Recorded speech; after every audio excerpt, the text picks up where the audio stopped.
Hello students, welcome to my class. আজ আমরা একমাত্রিক গতির লেখচিত্রের দ্বিতীয় ক্লাস শুরু করতে চলেছি। প্রথম ক্লাসে আমরা একমাত্রিক গতির লেখচিত্রের সরণ সময় লেখচিত্র নিয়ে আলোচনা করেছিলাম। আজ আমরা আলোচনা করব বেগ সময় লেখচিত্র নিয়ে। এই ক্লাসটাও খুব ইম্পর্টেন্ট, বিভিন্ন কনসেপচুয়াল কোশ্চেন পরীক্ষায় এখান থেকে তোমাদের আসে, সুতরাং এই ক্লাসটাও তোমরা কিন্তু খুব মন দিয়ে ফলো করো। বেগ সময় লেখচিত্রের প্রথম যে টপিক সেটা হচ্ছে স্থির বস্তু। স্থির বস্তুর লেখচিত্রটা কেমন হবে সেটা প্রথমে আমরা দেখি। এই প্রসঙ্গে উল্লেখযোগ্য, এখানে যে দুটো অক্ষ আমরা নেব সেটা আগের মতনই এক্স অক্ষ বরাবর আমরা সময় টানবো টি, এবং ওয়াই অক্ষ বরাবর বেগ ভি প্রকাশ করব। আগে যেমন সরণ সময় লেখচিত্রে এক্স অক্ষ বরাবর সময় এবং ওয়াই অক্ষ বরাবর আমরা সরণ নিয়েছিলাম, বেগ সময় লেখচিত্রের ক্ষেত্রে এক্স অক্ষ বরাবর আমরা সময় এবং ওয়াই অক্ষ বরাবর বেগ, এই দুটো প্রকাশ করব। তো প্রথমে আসা যাক স্থির বস্তুর ক্ষেত্রে লেখচিত্রটা কেমন হবে। স্থির বস্তু অর্থাৎ বেগ শূন্য, সময়ের সাথে সাথে বেগের কোনো পরিবর্তন হবে না, অর্থাৎ সময়ের সাথে সাথে বেগ কিন্তু শূন্যই থাকবে। তাহলে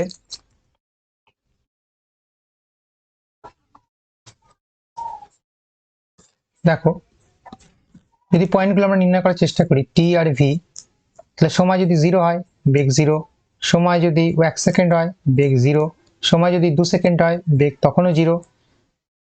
তাহলে এই বিন্দুগুলো যদি আমি প্লট করি, তাহলে সময় এখানে 1 2 3, আর এখানে বেগ 1 2 3 এরকম যায়। তাহলে প্রথমে যেটা 0 0 এই বিন্দু, তারপরেও এই বিন্দু 1 0, এটা 2 0, তাহলে সময় অক্ষ বরাবর হবে। তাহলে স্থির বস্তুর যে বেগ সময় লেখচিত্র সেটা সময় অক্ষ বরাবর হবে, অর্থাৎ এই সমীকরণ হবে v is equal to 0। তাহলে বৈশিষ্ট্য কি হবে? স্থির বস্তুর লেখচিত্রের বৈশিষ্ট্য হবে লেখচিত্রটি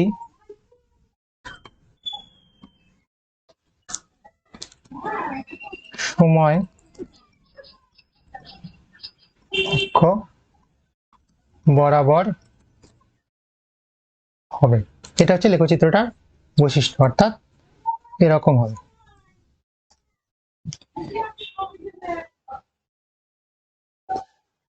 এবার সমবেগে গতিশীল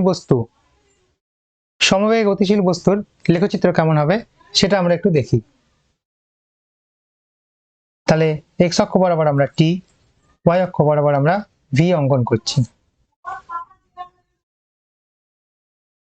একটা স্ক্রিন নিয়ে বিষয়টা একটু বিস্তারিতভাবে তোমাদের বোঝানোর চেষ্টা করছি। তাহলে প্রথমে আমরা দুটো অক্ষ টেনে নিই, এবার আবার টি, এবার আবার ভি। তাহলে সমবেগ, ধরো বেগটা V is equal to 3 metre per second. অর্থাৎ কোনো বস্তু যদি 3 মিটার পার সেকেন্ড বেগে সমবেগে চলে, অর্থাৎ বেগের পরিবর্তন না হয়, সেক্ষেত্রে লেখচিত্রটা কেমন হয় দেখো। তাহলে পয়েন্টগুলোকে নির্ণয় করার চেষ্টা করি। টি আর ভি, টি ধরো 0 1 2 3 এইভাবে সময় বাড়ছে, বেগের কিন্তু পরিবর্তন হচ্ছে না। তাহলে বেগ আসছে 3 3 3 3, এটা কি সমবেগ বলে? তাহলে সেক্ষেত্রে লেখচিত্র কেমন হবে? তাহলে এগুলো যদি প্লট করে নিই, এটা যদি 1 সেকেন্ড, এটা 2, এটা 3, এটা 4 এরকম হয়। আর বেগ যদি এটা 1 মিটার পার সেকেন্ড, এটা 2 মিটার পার সেকেন্ড, এটা 3 মিটার পার সেকেন্ড, এটা 4 meter per second, 5 meter per second এরকম হয়। তাহলে যে পয়েন্টগুলো এখান থেকে এখানে যে আমরা দেখেছি সেই পয়েন্টগুলো এখানে বসাই। 0-তে 3, 1-এও 3, 2-এও 3, 3 সেকেন্ডেও 3, 4 সেকেন্ডেও 3। তাহলে এটা কি হবে? সময় অক্ষের সাথে সমান্তরাল একটা সরলরেখা হবে। তাহলে সমবেগে গতিশীল বস্তুর যে লেখচিত্র হয় সেটা হয় কি সময় অক্ষের সাথে সমান্তরাল। ফর এক্সাম্পল ধরো ভি আমাদের 5 মিটার পার সেকেন্ড, সেক্ষেত্রে লেখচিত্রটা কেমন হবে? তাহলে এরকম হবে। যদি ভি 2 মিটার পার সেকেন্ড হয় সেক্ষেত্রে লেখচিত্রটা হবে এরকম। তাহলে এটা হচ্ছে আমার 2 মিটার পার সেকেন্ডের লেখচিত্র, এটা হচ্ছে 3 মিটার পার সেকেন্ড বেগের লেখচিত্র, এটা 5 মিটার পার সেকেন্ড বেগের লেখচিত্র। অর্থাৎ সমবেগ হলেই কিন্তু লেখচিত্রটা সময় অক্ষের সাথে সমান্তরাল হবে। এবার আমরা মূল স্ক্রিনে ফিরে আসি। তাহলে সমবেগে গতিশীল বস্তুর ক্ষেত্রে লেখচিত্রটা হয় এরকম। ধরা যাক এই যে বেগটা আমি যে লেখচিত্র দেখাচ্ছি, ধরে যাও এই বেগটা হচ্ছে v1, বস্তুটা যদি t1 সময় পর্যন্ত চলে তাহলে এই যে পয়েন্টটা দেখতে পাচ্ছ, তাহলে এটা হচ্ছে t1। তাহলে লেখচিত্র যেটা তোমরা স্ক্রিনে দেখতে পাচ্ছ, তাহলে বস্তুটার বেগ v1 এবং বস্তুটা কত সময় ধরে চলেছে? t1 সময় ধরে চলেছে। এখন এই জায়গাটা একটু খুব মন দিয়ে বোঝার চেষ্টা করো। বস্তুটা সরণ সমান সমান আমরা কি জানি? সরণ সমান সমান আমরা জানি বেগ ইন্টু সময়, অবশ্যই যদি বস্তুটা সমবেগে চলে। তাহলে আমার যে এক্সাম্পলটা নিচ্ছি সেক্ষেত্রে সরণ s = v1 ইন্টু t1, বস্তুটার বেগ v1, সময় কত সময় ধরে চলেছিল? t1 সময় ধরে চলেছে। এইবার আমরা যদি লেখচিত্রটা একটু পয়েন্টগুলো একটু নাম দিই, ধরো এটা ও, এটা এ, এটা বি, এটা সি। তাহলে v1 কতটা? v1 হচ্ছে ওএ, তাহলে v1 হচ্ছে ওএ। আর t1 কতটা? t1 হচ্ছে ও সি। তাহলে লেখচিত্রটা একটু ভালো করে লক্ষ্য করো। তাহলে v1 হচ্ছে আমার ওএ, t1 হচ্ছে ও সি। তাহলে দেখো ওএ ইন্টু ও সি, ওএ ইন্টু ও সি সমান সমান কি? সমান সমান হচ্ছে ও এ বি সি আয়ত ক্ষেত্রের ক্ষেত্রফল। দেখো দৈর্ঘ্য ইন্টু প্রস্থ। তাহলে কোনো বস্তুর বেগ সময় লেখচিত্র যদি আমার দেয়া থাকে, তাহলে সেই লেখচিত্র সময় অক্ষ এবং বেগ অক্ষ মিলে যে ক্ষেত্রটা তৈরি করে তার ক্ষেত্রফলটা কি প্রকাশ করে? তার ক্ষেত্রফলটা প্রকাশ করে হচ্ছে বস্তুটার সরণ। আবার বলছি, তাহলে আমরা কোনো বস্তুর বেগ সময় লেখচিত্র যদি অঙ্কন করি, তার যে লেখচিত্র সময় অক্ষ এবং বেগ অক্ষ মিলে যে ক্ষেত্রটা তৈরি করে তার ক্ষেত্রফল হলো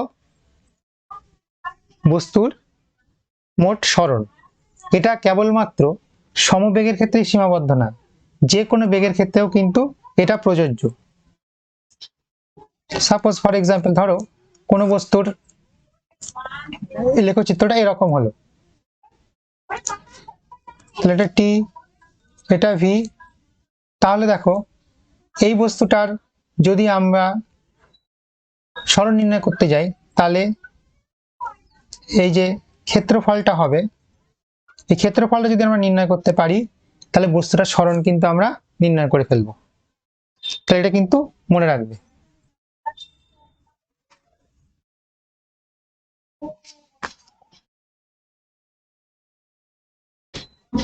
সমতরণে গতিশীল বস্তু। সমতলে গতিশীল বস্তুর লেখচিত্রটা কেমন হবে? তাহলে এই বরাবর টি, এই বরাবর ভি। আমরা সমতরণে গতিশীল বস্তুর ক্ষেত্রে যে ফর্মুলাটা জানি সেটা হচ্ছে v = u + at, যেখানে u হলো প্রাথমিক বেগ। তাহলে u হলো প্রাথমিক বেগ। তাহলে এইটা দেখো y is equal to mx plus c এই সরলরেখার সমীকরণের সাথে একই রকম। তাহলে আমি আগে বলেছি তাহলে এটা একটা সরলরেখার সমীকরণ হবে। তাহলে সমতরণে গতিশীল বস্তুর ক্ষেত্রে যে বেগ সময় লেখচিত্রটা হবে সেটা কিন্তু একটা সরলরেখার সমীকরণ হবে। এক্ষেত্রে যদি u is equal to 0 হয় অর্থাৎ প্রাথমিক বেগ যদি শূন্য হয় তাহলে সেক্ষেত্রে এটা কি হবে, এটা হবে মূল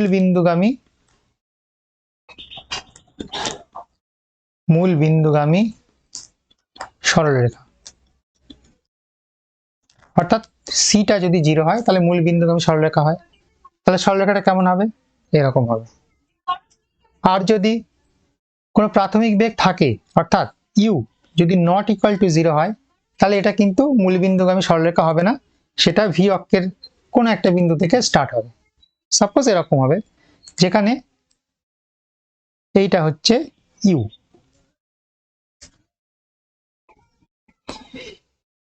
এটা আমরা বিভিন্ন ডেটা নিয়ে যদি দেখতে যাই, দেখো সরলরেখাটা কেমন হয়। যারা এই সমীকরণটার সাথে পরিচিত নও তাদের জন্য আমরা অ্যানালিটিক্যালি অঙ্ক কষে তোমাদের আমি বিষয়টা একটু বোঝানোর চেষ্টা করছি। এর জন্য আমি একটা ব্ল্যাক স্ক্রিন নিয়ে আগে প্রথমে আমি দুটো অক্ষ আগে টেনে নেব।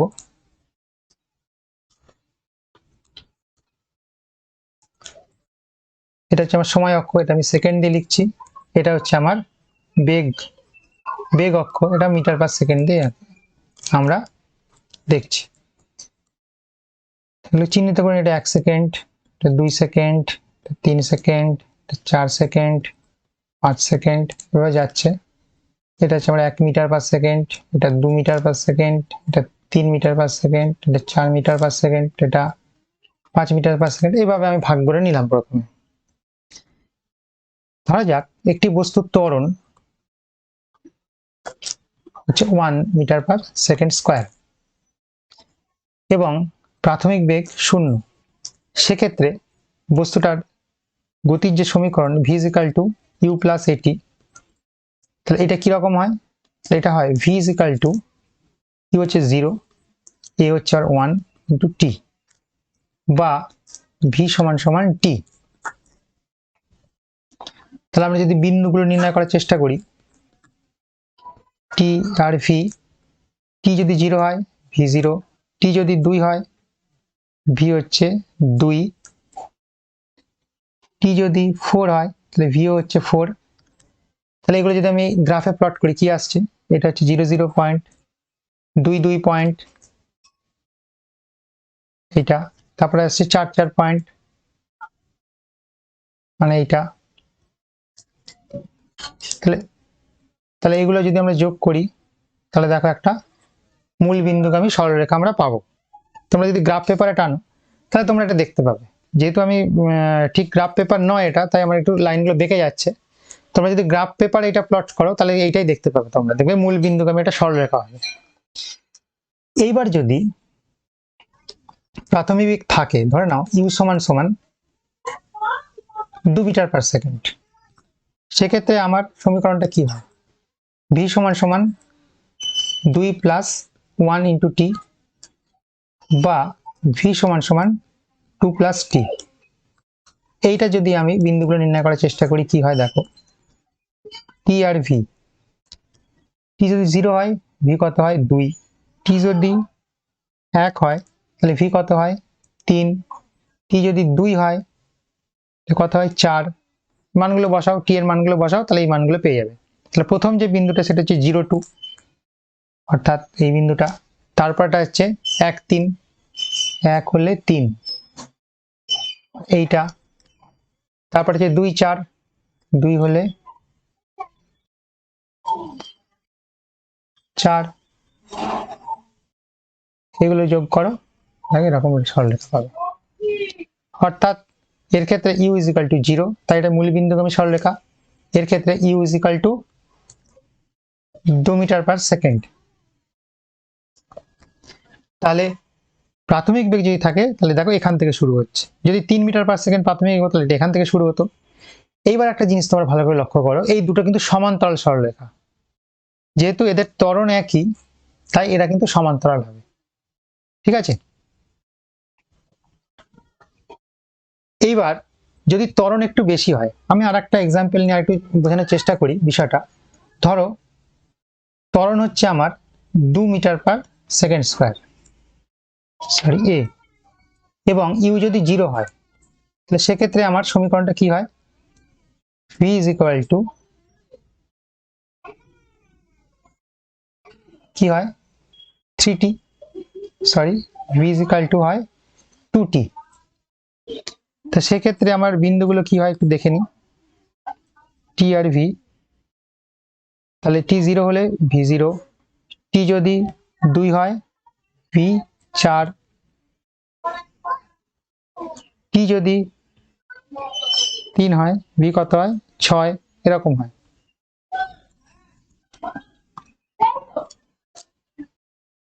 তাহলে প্রথম হচ্ছে এইটা, তারপরে যদি 2 হয় এটা কত হয় 4 হয়, অর্থাৎ এইখানটায় হবে। 3 হলে 6 হবে, 3 হলে 6 হবে, অর্থাৎ দেখো এটা একটু এরকম হবে, অর্থাৎ আরো খাড়া হবে। তাহলে এর ত্বরণ ছিল হচ্ছে 1 মিটার পার সেকেন্ড স্কোয়ার, এর ত্বরণ হচ্ছে 2 মিটার পার সেকেন্ড স্কোয়ার, অর্থাৎ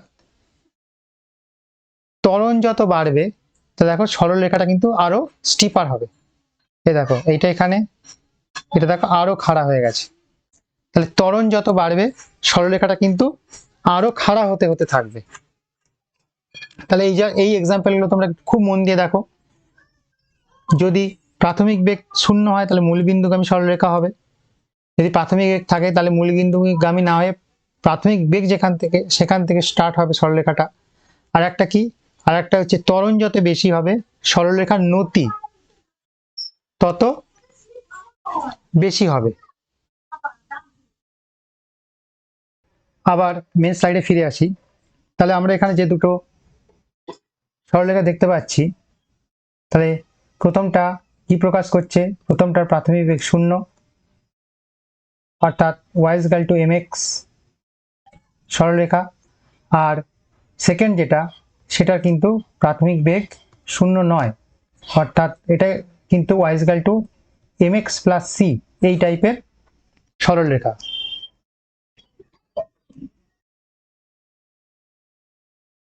এবার আমরা বেগ সময় লেখচিত্রে সমত্বরণে বস্তুর যে লেখচিত্রগুলো আমরা পেলাম, যে সরলরেখাটা পেলাম, সেই সরলরেখার নতি নিয়ে একটু বিস্তারিতভাবে আমাদের আলোচনা করতে হবে। প্রথম যেটা দেখতে পাচ্ছ 1 নম্বর যে চিত্রটা, সেটা হচ্ছে বুঝতেই পারছো এতক্ষণ আলোচনার মাধ্যমে যে এর প্রাথমিক বেগ 0, আর দ্বিতীয় যে চিত্রটা এর প্রাথমিক বেগ কিন্তু রয়েছে, সেই প্রাথমিক বেগ কত ইউ বা ও এ। এবার এই যে সরলরেখার যে নতিগুলো আছে দেখতে পাচ্ছ, নতিগুলো কি প্রকাশ করে সেটাই আমরা এবার দেখব। দ্বিতীয়টা যেহেতু মোর জেনারেল কেস, আমরা এইটা নিয়ে একটু আলোচনা করি। আর এটা যদি ইউ 0 হয় তাহলে সেক্ষেত্রে এটা চলে আসে। তাহলে আমরা মোর জেনারেল কেস যেটা সেটা নিয়ে একটু দেখি। ফিগার 2 এর যে লেখচিত্রটা আছে, এ বি সরলরেখার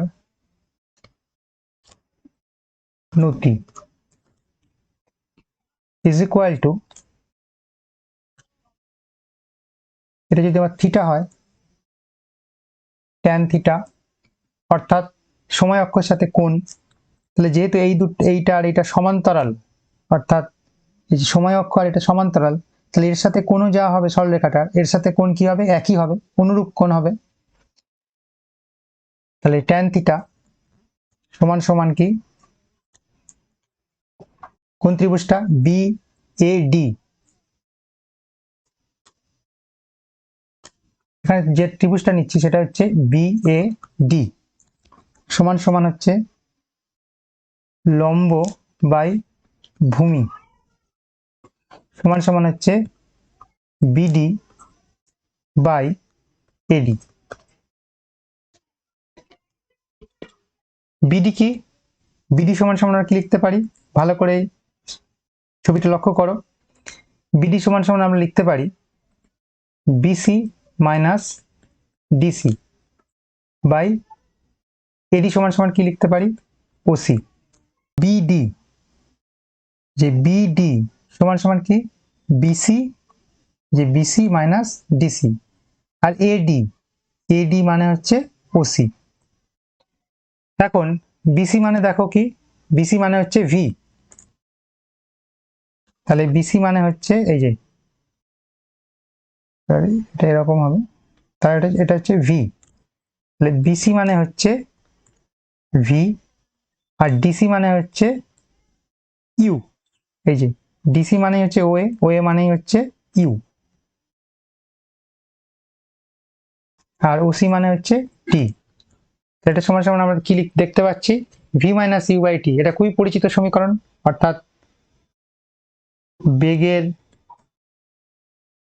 পরিবর্তন বাই সময় সমান সমান কি ত্বরণ। অর্থাৎ বেগ সময় লেখচিত্রে সমত্বরণে বস্তুর গতির যে লেখচিত্র, যে সরলরেখা আমরা পাই, তার যে নতি, সেই নতিটা কি প্রকাশ করে, সেই নতিটা বস্তুর ত্বরণ প্রকাশ করে। এটা কিন্তু তোমরা একটু নোট করে নাও। আবার বলছি, বেগ সময় লেখচিত্রের সমত্বরণে গতিশীল বস্তুর লেখচিত্র কি হয়, সরলরেখা হয়, সরলরেখা হয়। যে সরলরেখাটা পাই তার যে নতি, অর্থাৎ সময় অক্ষের সাথে যে কোণ, তার যে ট্যান থিটা, নতি মানে হচ্ছে ট্যান থিটা।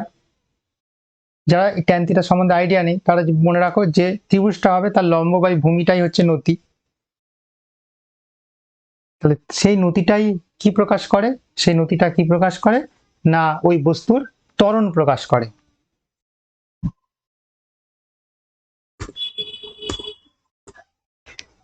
এবার অসম ত্বরণে গতিশীল বস্তুর লেখচিত্র কেমন হবে।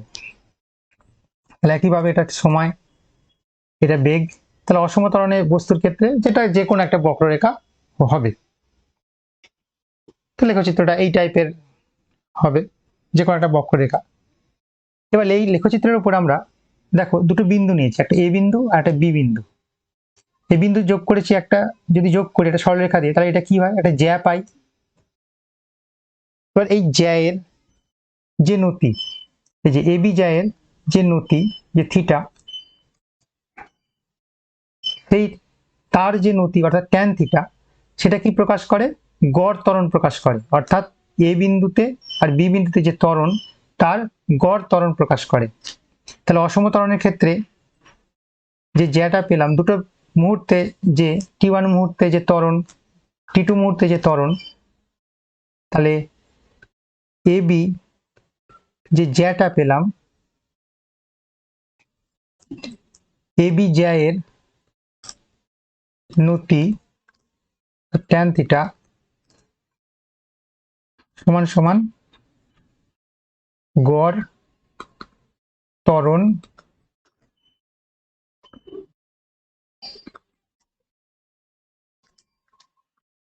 প্রকাশ করে।